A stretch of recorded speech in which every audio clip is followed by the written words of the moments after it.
kita mulai, kita baca salawat terlebih dahulu sebanyak 100 kali dengan niat yang pertama, semoga segala urusan kita dimudahkan oleh Allah, hajat-hajat kita dikabulkan oleh Allah, aib-aib kita ditutupi oleh Allah, kita diberikan rezeki yang banyak, yang lancar, yang berkah, yang manfaat. Kita niatkan agar yang sakit disembuhkan oleh Allah, yang susah dibahagiakan oleh Allah, yang sedang punya masalah diberikan jalan keluar yang terbaik oleh Allah, yang sedang bepergian semoga diberikan keselamatan oleh Allah. Kita niatkan agar kita bisa mati dalam keadaan husnul khotimah. Kita niatkan bacaan salawat ini untuk diri kita sendiri, untuk keluarga kita, untuk kerabat kita, untuk sahabat-sahabat kita, untuk orang-orang yang ada di hati kita, dan untuk orang-orang yang kita ingin niatkan kepada mereka.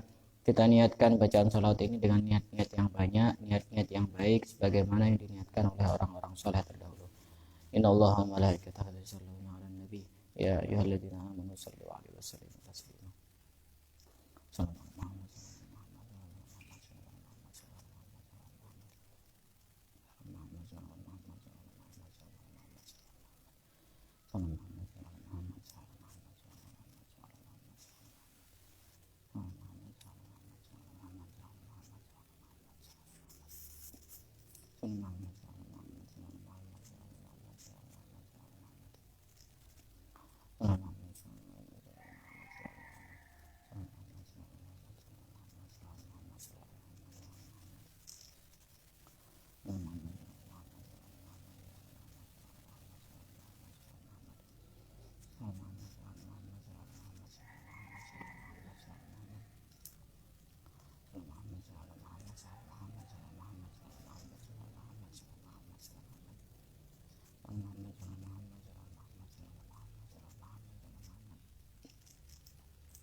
Bismillahirrahmanirrahim. Alhamdulillahirabbil alamin. Wassalatu wassalamu ala sayyidina Muhammadin asyrafil mursalin wa ala alihi wa sahbihi ajma'in. Subhanaka la ilma lana illa ma 'allamtana innaka antal alimul hakim. Qala rabbi shrah li sadri wa yassir li amri wa hlul 'uqdatam min lisani yafqahu qawli. Nawaitu ta'alluma wa ta'lima li fadada wal istifada wa tamassuka ala kitabillah wa sunnati rasulih wa du'a ila al-huda wa dalala ala al-khair ibtigha amradatihi wa qurbihi wa tawabihi subhanahu wa ta'ala. Qala al-musannif rahimahullah ta'ala wa nafa'ana bihi wa bi'ulumihi wa amadana bi asrarihi wa anwarihi wa nafahatihi bid dini wa dunya wal akhirah. Alhamdulillah, kita masih diberikan kesehatan oleh Allah sehingga masih bisa mengkaji ilmu-ilmunya Allah.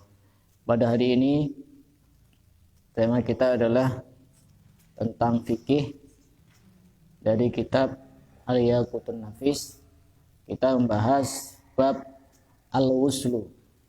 Apa al-wuslu artinya? Mandi. Kalau al-wuslu mandi. Kalau al-ghuslu membasuh.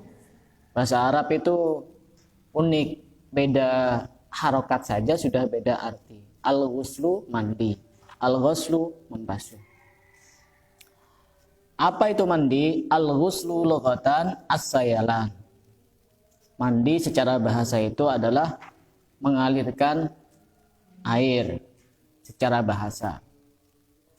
Sedangkan secara syara, sayalanul ma ala jami'il badani biniyatin makhsusah. Mengalirkan air ke seluruh tubuh dengan niat khusus. Karenanya pentingnya niat itu salah satunya adalah untuk membedakan adah wal ibadah. Kebiasaan dan ibadah. Kita tiap hari kan mandi. Ya. Apa bedanya sama mandi besar itu? Kan sama-sama mandi. Yang membedakan adalah niat. Itu namanya mandi secara istilah atau secara syara. Yang akan kita bahas adalah perkara yang mewajibkan seseorang mandi besar. Perkara-perkara yang mewajibkan mandi besar. Mujibatul ghusli. Mujibatul ghusli sittatun.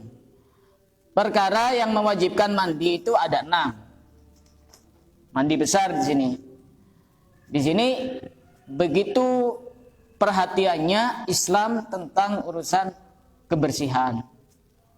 Bahwa Islam itu adalah agama yang sangat mementingkan urusan kebersihan.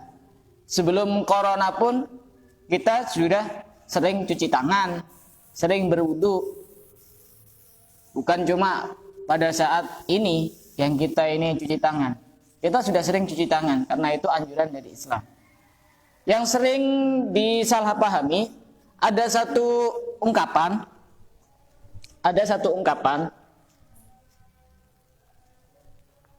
seperti ini. Kebersihan sebagian dari iman.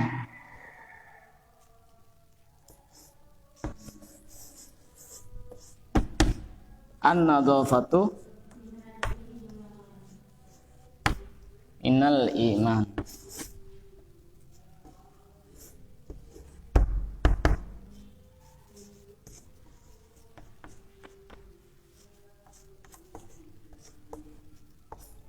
Kebersihan itu adalah sebagian dari iman. Semakin orang bersih, semakin dia sempurna imannya. Cuma yang sering disalahgunakan, ini kebanyakan orang mengutip ini sebagai sabda Nabi atau hadis. Sebagai sabda Nabi atau hadis. Padahal an-nadhafatu minal iman ini bukan hadis. Ya, bukan hadis. Ini an-nadhafatu minal iman, bukan hadis. Apakah kita tidak boleh mengutip ini? Boleh-boleh saja. Karena isi dari ini, kebersihan adalah sebagian dari iman, ini juga tidak bertentangan dengan hadis-hadis Nabi. Karena memang hadis Nabi banyak yang menganjurkan untuk melakukan kebersihan. Dan kebersihan memang bagian dari tanda keimanan seseorang. Tapi ketika mengaitkan bahwa ini adalah hadis Nabi, ini tidak benar. Karena ini bukan hadis Nabi. Kita tidak boleh mengatakan apa yang tidak dikatakan Nabi kemudian disandarkan kepada Nabi. Seperti contoh yang kemarin. Apa itu?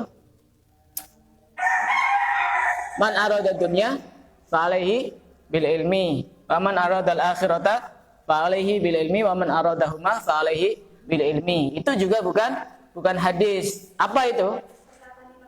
Perkataan Imam Syafi'i. Jadi ini bukan hadis. Tapi isi dari ini tidak bertentangan dengan hadis. Yang penting kita tidak mengatakan bahwa ini hadis. Karena bahayanya sangat besar ketika kita beranggapan bahwa itu hadis. Kenapa? Karena Rasulullah pernah bersabda dalam satu hadisnya, "Man kadzdzaba alayya muta'ammidan falyatabawa maq'adahu minan nar." Barang siapa yang berbohong atasku, atas namaku dengan sengaja, maka bersiap-siaplah dia menempati tempatnya di neraka. Ini kan bukan perkataan Rasul. Apalagi sekarang yang sering beredar di broadcast, di WA, di Telegram, Instagram. Kadang-kadang ada pesan-pesan seperti ini. Tepat pukul 00 masuk nuzulul Quran atau masuk malam nisfu Sya'ban. Rasulullah bersabda, barang siapa yang mengingatkan datangnya malam nisfu Sya'ban, maka akan diharamkan jasadnya tersentuh api neraka. Sebarkan, cukup 1 menit saja, kurang dari 1 menit. Seperti itu kan mengatasnamakan Rasulullah, dosanya besar. Kita jangan mau dibodohi. Jika ada sabda-sabda Nabi yang sekiranya itu dia tidak mengutip teks aslinya, itu sudah semestinya kita tanyakan kepada yang lebih mengetahui. Mujibatul ghusli sittatun, yang mewajibkan mandi besar itu ada 6. Ini pembahasan sedikit jorok, sedikit porno, tapi ya karena ini fikih, ya harus dijelaskan. Nanti khawatirnya dengan bahasa yang halus tambah tidak paham. Ya tidak apa-apa. Tidak ada kata jorok di dalam ilmu. Yang penting ini intinya untuk lebih bisa memahamkan. Yang mewajibkan mandi besar ada 6. Yang pertama, ilajul hasyafati fil farji, memasukkan kelamin laki-laki ke kelamin perempuan. Kalau istilah fikihnya kelamin laki-laki namanya hasyafah. Kalau kelamin perempuan farji. Memasukkan kelamin laki-laki ke kelamin perempuan. Maksudnya bagaimana? Ini namanya berhubungan badan. Itu ketika dia berhubungan badan, maka dia wajib mandi besar, baik keluar mani maupun tidak keluar mani. Ya, baik keluar mani maupun tidak keluar mani. Ukurannya bukan mani, ukurannya berhubungan. Memasukkan kelamin laki-laki kepada kelamin perempuan, maka itu dia mewajibkan mandi besar. Ukurannya bagaimana? Oh, ini di sini dijelaskan sampai seberapa yang mewajibkan mandi. Ya memang harus dijelaskan karena memang ini perkara yang tidak bisa kemudian secara halus dijelaskannya. Ini laki-laki itu kan bentuknya panjang. Terus di situ ada semacam kepalanya. Ya. Wah. Kan bisa lihat anak kecil kan? Saya kira semuanya tahu. Masa harus langsung dijelaskan? Masa digambar, saya tidak bisa gambar. Coba gini, laki-laki itu kan bentuknya panjang. Punya laki-laki itu terus kemudian di bagian ujung ada semacam kepala. Betul? Paham apa enggak? Ini sudah bahasa yang halus ini sudah. Paham? Nah. Batasan berhubungan badan yang bisa mewajibkan seseorang mandi besar itu adalah minimal kepalanya masuk ke kemaluan laki-laki walaupun tidak semuanya. Kemaluan perempuan. Ya, kepalanya saja masuk itu sudah mewajibkan mandi walaupun tidak semuanya. Masa mau dicontohkan pakai gambar kan nggak mungkin. Yang nanti yang nggak paham ya anggap paham aja. Kayak yang masih kecil-kecil itu. Jadi itu tidak harus masuk semua.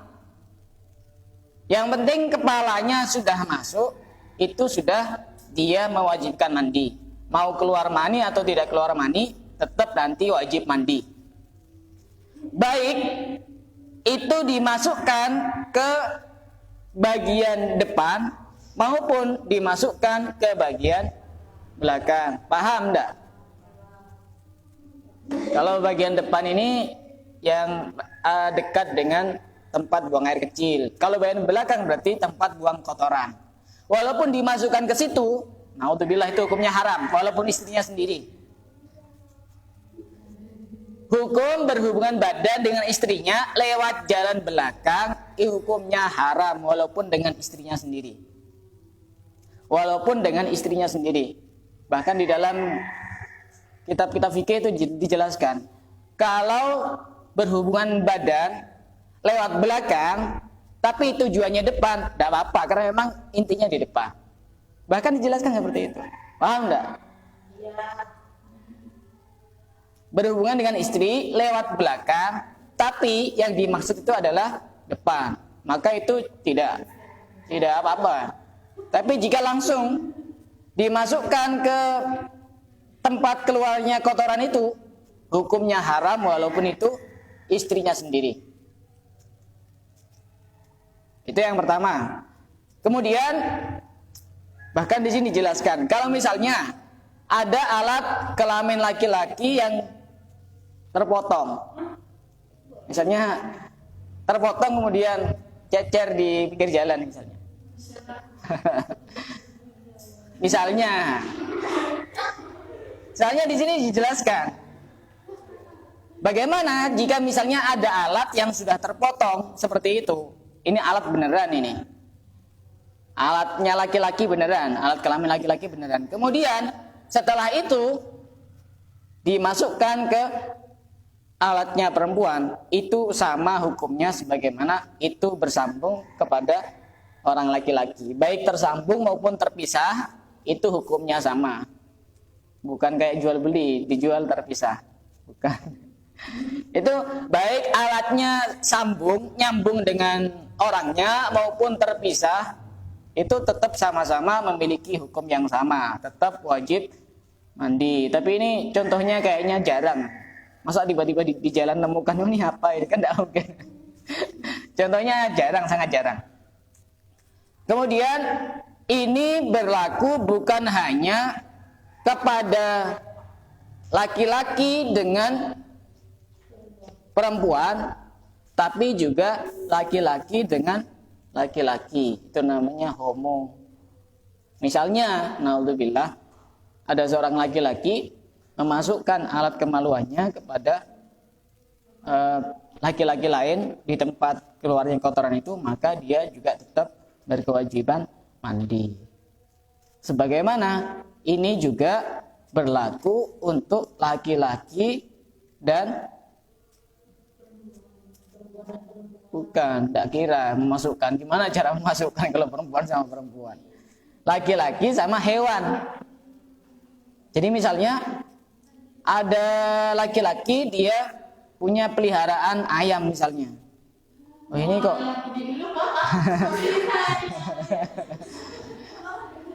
misalnya ini ayam kok kelihatan kayak cantik, kayak seksi gitu misalnya. Kemudian akhirnya diambil tuh ayamnya, kemudian memasukkan alat kelamin laki-laki ke ayam. Bagaimana? Apakah tetap berkewajiban mandi? Sama. Jadi berarti ada laki-laki yang memperkosa ayam, ini judulnya. Ayam, kambing, atau apa saja sama. Hukumnya sama. Dia wajib mandi.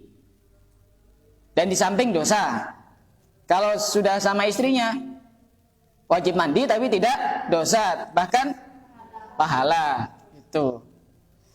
Kenapa sama istrinya ketika lewat belakang itu tidak diperbolehkan? Di dalam Al-Quran sudah jelas, nisa'ukum harthul lakum fa'tu harthakum anna syi'tum. Istri kalian itu adalah ladang-ladang kalian. Yang namanya ladang ketika ditanami yang sekiranya bisa tumbuh. Dari belakang kita kira bisa tumbuh apa enggak? Ya karena memang bukan pada tempatnya. Misalkan nanam tanaman di gunung misalnya, ya tidak tumbuh, harus di tanah. Tanah itu yang bagian depan itu. Jadi berhubungan dengan hewan pun juga sama hukumnya. Bisa mewajibkan mandi besar. Atau misalnya perempuan. Kemudian dia punya, ya ini mohon maaf ya agak sedikit jorok, tapi memang ini harus dijelaskan biar jelas. Perempuan misalnya punya peliharaan sapi misalnya. Dia sudah bersuami, cuma suaminya keluar negeri kerja misalnya. Pas lihat sapi tiba-tiba kok kayaknya ingat wajah suaminya itu. Misalnya. Akhirnya sapi kan punya alat ya. Punya pada punya. Nah, itu dimasukkan ke alatnya perempuan. Yang seperti itu juga sama hukumnya. Perempuan wajib mandi. Urusan sapinya mandi atau tidak mandi terserah. Dia tidak punya akal. Masa suruh mandi, sudah kamu sekarang mandi besar itu. Kan tidak kira mandi sendiri itu. Nanti jadi sapi ajaib gitu. Jadi viral itu nanti ada sapi mandi sendiri itu. Jadi memasukkan alat kelamin laki-laki ke alat kelamin perempuan walaupun tidak keluar mani, maka dia tetap wajib mandi besar. Walaupun dengan cara yang halal atau dengan cara yang haram, sama-sama wajib mandi besar. Dengan cara yang haram bagaimana? Berarti berzina. Dikira kalau bukan berzina, dikira kalau berzina sudah tidak wajib mandi, tetap wajib mandi. Minimal misalnya mereka yang pekerjaannya sebagai ini PSK misalnya, bekerja di tempat-tempat prostitusi misalnya. Kalau mereka, saya yakin mereka tahu kok. Mereka tahu bahwa ketika sudah berhubungan itu wajib mandi. Jadi misalnya setelah berzina kemudian dia mandi, minimal dia ini punya ilmu seperti itu, walaupun tetap salah. Hukumnya wajib mandi, paham? Sudah sangat jelas ya. Itu sudah saya pakai bahasa yang yang setengah-setengah, tidak begitu vulgar juga ada begitu remang-remang. Khawatirnya nanti takut tidak paham. Soalnya dulu tuh ada kasus di salah satu pondok. Ada kasus seperti ini, ada santri yang sudah menikah, kemudian datang ke kiainya. Sudah lama menikah tapi belum punya anak. Kemudian kiainya ini ngasih resep, ngasih amalan.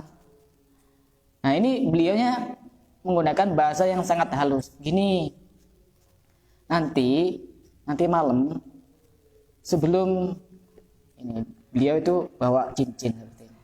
Sebelum jarinya itu dimasukkan ke cincin, kamu baca surat Yasin 3 kali.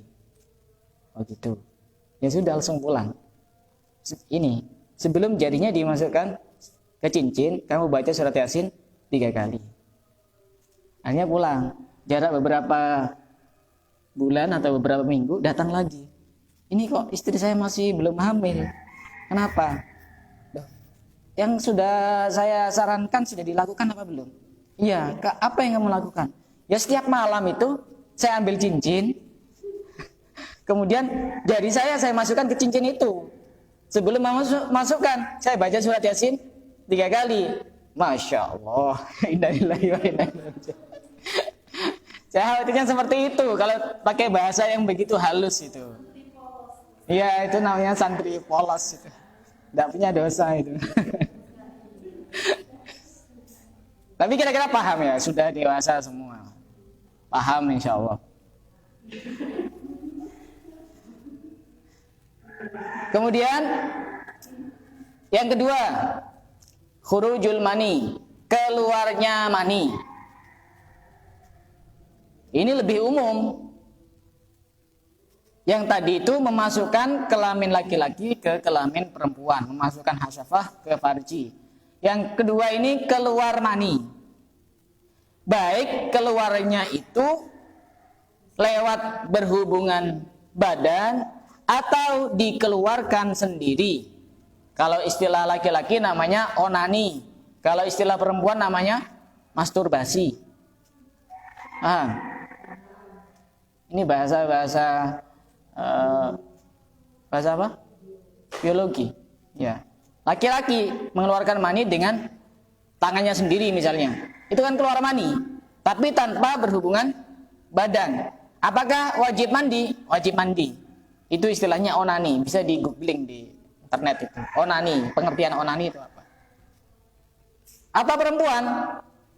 Perempuan, kalau perempuan namanya masturbasi. Ya, dengan dia melampiaskan syahwatnya, tapi tidak dengan laki-laki, tapi dengan semisal alat atau tangan dan sejenisnya, kemudian akhirnya perempuan itu keluar mani. Maka seperti itu juga tetap wajib mandi. Tetap wajib mandi. Keluar mani ini bagaimana? Misalnya tanpa berhubungan badan dengan istri, apakah boleh mengeluarkan mani tanpa berhubungan badan dengan istri? Yang tadi onani itu hukumnya haram ya. Onani hukumnya haram. Bagaimana hukumnya onani dengan istri. Di sini di fikih dijelaskan. Ini bukan yang jorok. Misalnya contoh, istri sedang dalam keadaan berhalangan, haid misalnya, menstruasi ya. Boleh apa enggak berhubungan dengan istri pada saat haid? Boleh apa enggak boleh? Boleh. Misalnya bagaimana caranya memuaskan suaminya tidak melalui hubungan badan? Misalnya contoh, mohon maaf ini agak jorok ya, tapi memang di kitab-kitab fikih dijelaskan. Misalnya istrinya dipuaskan dengan suaminya dipuaskan oleh istrinya dengan cara onani dengan tangan istrinya. Apakah boleh di dalam fikih? Boleh. Boleh. Tapi tetap nanti berkewajiban mandi. Yang mandi siapa? Yang laki-laki. Masa yang perempuan mandi? Oh, enggak apa-apa. Boleh seperti itu. Dengan cara seperti itu boleh. Paham apa enggak? Ini sudah setengah halus. Kan enggak mungkin dikasih bahasa yang terlalu vulgar. Seperti itu enggak apa-apa. Memuaskan suami dengan cara tidak berhubungan badan. Misalnya dengan onani tapi pakai tangan istrinya, bukan. Kalau perempuan lain sudah haram, terus wajib mandi. Kalau dengan tangan istrinya tidak haram, tapi tetap wajib mandi. Atau misalnya dengan alat misalnya. Soalnya sekarang itu ada alat-alat seperti itu. Alat yang dijual menyerupai alatnya perempuan, digunakan untuk memenuhi hasratnya laki-laki. Ketika dia melakukan hal yang seperti itu kemudian keluar mani, maka hukumnya haram plus dia wajib mandi. Wajib mandi. Karena kalau dalam keadaan haid kan tidak boleh berhubungan. Dan kemarin sudah dijelaskan tanda-tanda mani. Jadi kita ini untuk membedakan ini yang keluar mani atau bukan. Kemarin sudah dijelaskan. Apa salah satu ciri-cirinya? Keluarnya mencerat. Kalau dalam istilah bahasa Arabnya, dafiq yatadafaq mimma'in dafiq yakhruju min baini sulbi wat tara'ib. Kemudian warnanya putih agak keruh dan keluarnya pada saat syahwat memuncak. Pada saat syahwat memuncak. Kemudian keluarnya terasa enak. Seperti ini, yang tidak paham tidak usah terlalu banyak mikir. Karena ini urusan rasa, tidak mungkin bisa dijelaskan dengan kata-kata. Iya. Rasa itu susah untuk dijelaskan dengan kata-kata. Misalnya di sini saya pernah makan mangga yang sudah matang misalnya. Kemudian yang di depan saya ini tidak pernah makan mangga semuanya. Kemudian saya cerita, saya barusan makan mangga, rasanya manis. Kira-kira untuk menggambarkan rasa manis itu paham apa enggak? Nah, kira paham. Kalau belum merasakan, makanya rasa itu tidak bisa diungkapkan dengan kata-kata. Terlalu banyak kata-kata akan melahirkan dosa dan dusta. Biarkan rasa yang berbicara dengan rasa mata.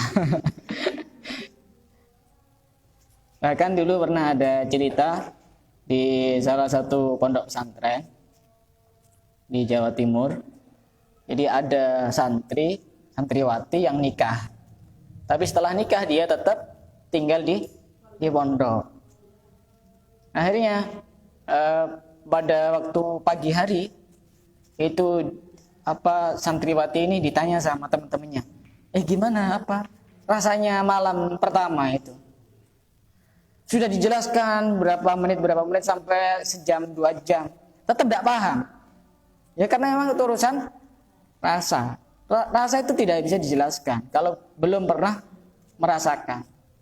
Walaupun sama-sama sudah pernah merasakan, itu juga sulit untuk dijelaskan. Misalnya rasa manisnya madu itu kayak apa? Ya pokok kayak apa ya? Bisa dijelaskan? Susah dijelaskan. Makanya sangat bohong sekali ketika ada orang menjelaskan arti cinta, karena cinta itu adalah rasa. Yang sering dijelaskan itu hanya sekedar perwakilan dari cinta. Tidak bisa rasa itu dijelaskan dengan kata-kata, tidak bisa. Tidak bisa. Kayak tadi itu rasanya enak. Tidak akan bisa membayangkan kalau belum pernah merasakan. Kemudian ada wadi. Apa wadi? Air yang keruh, yang bukan keruh sebenarnya, agak sedikit keruh. Kemudian keluarnya pada saat syahwatnya tidak terlalu kuat. Kalau wadi membatalkan wudu dan dia hukumnya najis. Hukumnya najis. Kalau mani hukumnya suci. Mani itu hukumnya suci.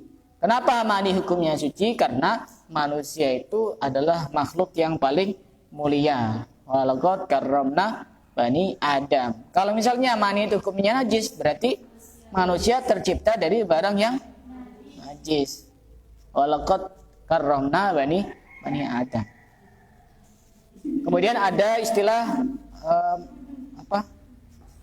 madhi. Madhi. Yang madhi tadi itu keluar tanpa syahwat yang memuncak. Kalau wadi ini biasanya keluar karena kelelahan atau karena habis mengangkat barang-barang yang berat. Itu namanya hukumnya najis dan membatalkan wudu. Ada iklan. Saya lanjutkan. Hikmah kenapa orang itu wajib mandi ketika keluar mani? Hikmahnya karena orang itu ketika keluar mani bisa badannya lemah, yudhiful jisma, badannya lemah. Kemudian ketika mandi maka badannya tambah lebih semangat dan peredaran darah ini menjadi lancar. Tanyakan itu yang sudah pernah keluar mani itu pasti lemes. Nah, caranya untuk agar tidak lemes ya mandi itu.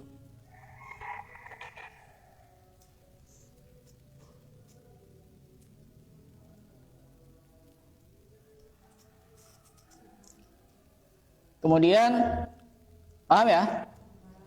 Yang ketiga, yang mewajibkan mandi adalah keluar darah haid. Ketika sudah berhenti, maka dia wajib mandi. Begitu juga yang keempat, keluar darah nifas. Apa darah nifas? Darah yang keluar setelah melahirkan. Itu nanti akan dibahas di bab tersendiri. Haid, nifas, itu nanti akan dibahas di bab tersendiri. Tidak perlu dibahas sekarang. Yang kelima, yang mewajibkan mandi adalah al-wiladah. Apa al-wiladah? Melahirkan. Jadi orang sehabis melahirkan itu punya dua kewajiban mandi. Mandi pada saat dia melahirkan, kemudian mandi pada saat sudah berhenti darah nifas. Baik ini melahirkan bayi yang sesungguhnya atau yang keguguran, sama-sama tetap wajib mandi besar. Keguguran juga tetap wajib mandi, keguguran. Baik itu berupa segumpal darah atau segumpal daging. Sama-sama wajib mandi. Baik itu keluarnya dalam keadaan basah maupun dalam keadaan kering. Sama-sama dia tetap wajib mandi. Hukumnya wajib. Kalau tidak mandi berarti berdosa. Paham? Kemudian yang keenam, yang mewajibkan mandi, ini sebagian ulama menambahkan mati. Mati, kematian. Tapi ini yang mandi, yang memandikan orang lain. Tidak boleh mandi sendiri. Nanti kalau mandi sendiri jadi viral. Jadi ini yang memandikan adalah orang lain. Dengan syarat dia bukan mati syahid. Karena mati syahid tidak boleh dimandikan. Ini namanya mati syahid akhirat. Karena syahid itu ada syahid akhirat, ada syahid dunia akhirat. Ada syahid akhirat saja. Kemarin sudah pernah dibahas. Semisal contoh orang yang memendam perasaan cinta kepada orang lain sampai akhirnya rindu yang begitu sangat berat dirasakan dan dia tidak pernah ketemu dan tidak pernah mengutarakan perasaannya kepada yang bersangkutan sampai kemudian sakit dan mati, maka dia termasuk mati syahid, orang yang mati menahan rasa rindu. Tapi orang yang seperti itu syahidnya tetap wajib dimandikan. Itu namanya syahid akhirat. Tetap wajib dimandikan. Yang tidak wajib dimandikan syahid misalnya berperang, misalnya seperti itu. Berperang melawan musuh orang kafir dan seterusnya. Maka dia tidak wajib dimandikan. Atau orang yang mati dalam keadaan sedang mencari ilmu, itu juga dia mati syahid, tapi tetap wajib dimandikan. Kemudian ada beberapa pertanyaan yang sudah saya buat ini untuk agar kita tahu bagaimana hukumnya mandi dengan air yang sedikit atau yang kurang dari 2 kolah. 2 kolah itu berapa liter? Hah?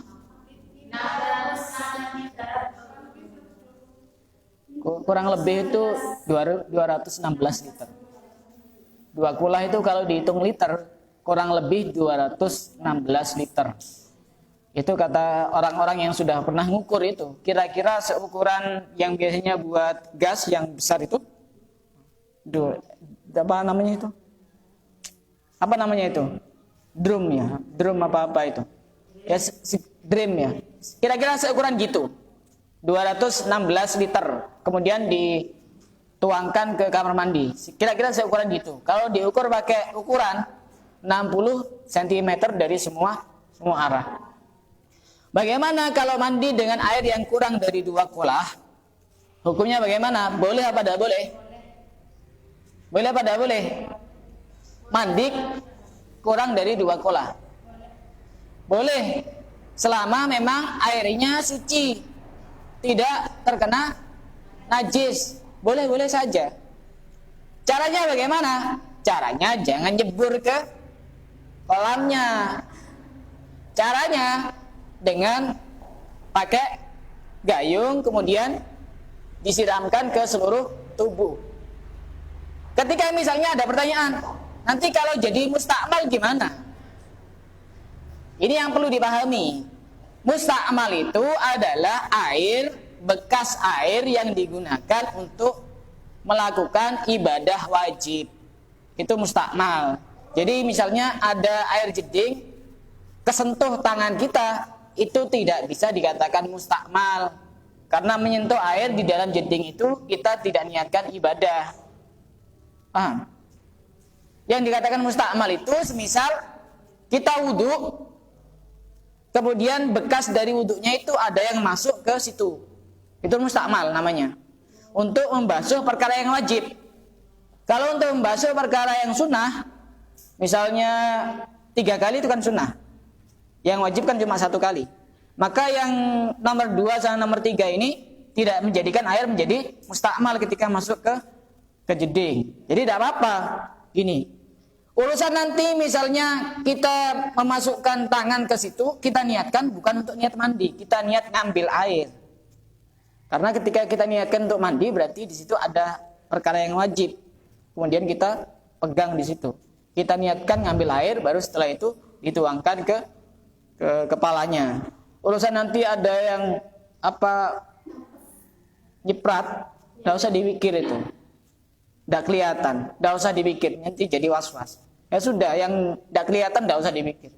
Walaupun airnya kurang dari 2 kulah, tidak apa-apa dibuat mandi, boleh, sah-sah saja. Dan itu tidak bisa dikatakan mustakmal. Kadang orang itu, kalau zaman dulu kan wudunya pakai semisal kayak kendi itu. Kemudian tangannya dimasukkan ke situ. Tidak menjadi mustakmal. Mustakmal yang perlu digarisbawahi adalah bekas air yang digunakan untuk membasuh yang wajib. Itu mustakmal. Jadi cuma ketika misalnya cuma terkena sentuhan tangan, tidak bisa dikatakan mustakmal. Atau misalnya tajdidul wudu, dia sudah punya wudu, kemudian wudu kembali, itu kan hukumnya sunnah. Maka air yang masuk ke situ memang dia suci tapi tidak bisa mensucikan. Air mustakmal itu hukumnya suci. Jadi bisa dipakai buat teh, bisa dipakai buat mie dan seterusnya, karena hukumnya suci tapi tidak bisa mensucikan. Dan mandi besar ini yang perlu dipahami bahwa mandi besar ini yang penting airnya rata ke seluruh tubuh. Bagaimana jika misalnya mandi besar tanpa memakai sabun dan tanpa memakai sampo? Hukumnya bagaimana? Tidak apa-apa, hukumnya sah. Kadang sebagian santri itu salah paham. Saya mau mandi besar tapi tidak punya sampo. Tidak wajib pakai sampo. Mandi besar tidak wajib pakai sampo. Tidak pakai sabun pun juga tidak masalah. Tidak pakai sabun, tidak pakai sampo. Tapi ya itu, nanti baunya itu ya, naudzubillah itu. Tapi kalau membahas masalah sah dan tidak sah, hukumnya tetap sah, tidak masalah. Tidak masalah, tetap sah. Walaupun tidak pakai sabun, walaupun tidak pakai sampo. Jadi tidak usah khawatir kalau misalnya lagi padam lampunya, kemudian mau mandi wajib, setelah berhenti darah haid, airnya sedikit, ya masang tinggal mandi aja. Walaupun misalnya airnya cuma 1 bak kecil, yang penting tahu caranya mandi, kemudian diratakan ke seluruh tubuh, ya sudah beres. Tidak masalah. Bisa-bisa saja. Orang itu kalau ngerti itu tidak susah kalau melakukan ibadah. Yang tidak ngerti itu yang susah. Ini gimana kalau tidak sah? Ini gimana? Ya karena tidak tahu ilmunya. Nah, dari sini ada yang mau ditanyakan? Silakan.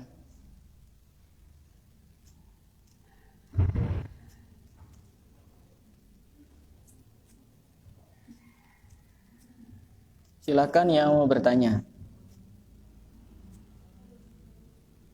Nanti kalau ada keterangan yang kelewatan, nanti akan saya tambahkan di grup. Ya, silakan. Silakan tanya. Apa? Bagaimana apa? Oh, niat mandi nifas, niat mandi wiladah, niat mandi wajib. Oh, gampang. Saya kan sudah pernah dan sering menjelaskan niat itu ada di dalam hati. Kalau misalkan niat mandi wajib dari haid, ya kita di dalam hati kita saya niat mandi wajib dari haid. Itu sudah cukup tanpa harus nawaitul ghusla birafil hadasil akbari bihaidin misalnya fardhan lillahi ta'ala. Ya kalau dia bisa bahasa Arab, kalau tidak bisa gampang, yang penting kita mau apa kemudian diniatkan di dalam hatinya sendiri, itu sudah sah. Niat itu gampang. Nifas juga seperti itu, saya niat mandi nifas, saya niat mandi wajib nifas, itu sudah sah. Saya niat mandi wiladah setelah melahirkan, itu juga sah. Gampang niat. Dan ketika mandi, kemarin sudah dijelaskan, ada yang tanya kemarin soalnya. Kalau sudah mandi, tidak wajib wudu. Selama pada saat mandi, tangannya tidak menyentuh kemaluan, dan juga dia tidak melakukan perkara-perkara yang membatalkan wudu. Jadi urutannya itu kan sebelum mandi itu membersihkan yang kotor-kotor itu, baru setelah itu dia mandi. Disunahkan berwudu sebelum mandi, sunnah. Kalaupun tidak wudu juga tidak masalah, karena mandi itu sudah mewakili wudu juga. Jadi walaupun tanpa wudu, yang penting sebelum mandi ini sudah dibersihkan, walaupun pegang kemaluan, karena dimulai mandinya kan pada saat itu, maka tetap tidak apa-apa, tidak wudu. Hukumnya sah, langsung sholat. Ya, silakan.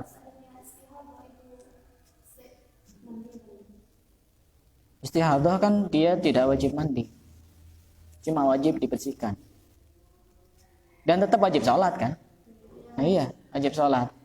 Cuma dia harus pakai pembalut yang sekiranya sangat rapat, yang tidak ada kemungkinan netes.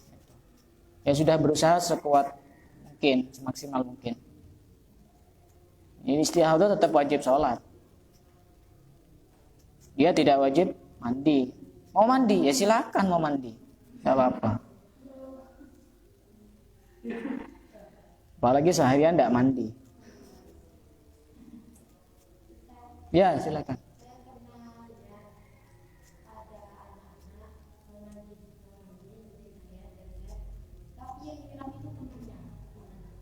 Tidak apa-apa, tapi hukumnya makruh. Wudu juga sama seperti itu. Wudu airnya sedikit, kemudian disiramkan, dipegang sama temannya seperti ini, boleh-boleh saja, tapi hukumnya makruh. Hukumnya makruh. Ya kalau tidak makruh, ya pakai ini sendiri, kemudian dinikan. Bisa kok, saya sudah sering kok, bisa. Sangat bisa. Walaupun pakai gayung, tetap bisa. Nanti tangannya ya tinggal diginikan. Nah, ginikan. Gantian. Bisa. Sudah cukup ya? Kita lanjutkan besok pembahasan fardunya wudu dan syarat-syarat wudu serta kesunahan bukan wudu. Fardunya mandi, syarat-syarat mandi dan kesunahan pada saat mandi. Wallahu a'lam bishawab.